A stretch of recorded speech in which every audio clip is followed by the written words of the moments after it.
Hi hello Ram Ram मंडळी. आपण हैदराबादमधील बुद्ध स्टॅच्यूबद्दल अधिक माहिती घेणार आहोत. 1983 ते 1989 दरम्यान NT रामाराव यांनी आंध्र प्रदेशचे मुख्यमंत्री म्हणून काम पाहिले.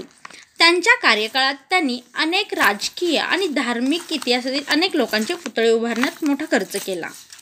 न्यूयॉर्कच्या भेटीदरम्यान त्यांच्या पुनर्संचलनाच्या प्रयत्नांनी ते प्रेरित झाले.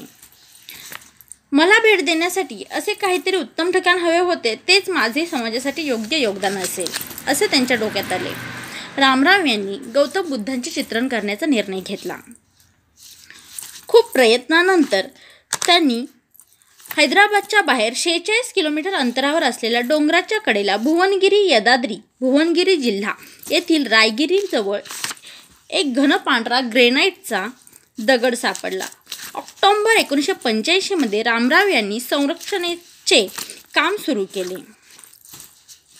5 वर्षांनंतर आणि 3 दशलक्ष अमेरिकन डॉलर्स खर्च केल्यानंतर ही मूर्ती 58 फूट 18 मीटर उंच आणि 350 टन वजनाची होती, ज्यामुळे ती बुद्धांची जगातील सर्वात उंच मूर्ती ठरली.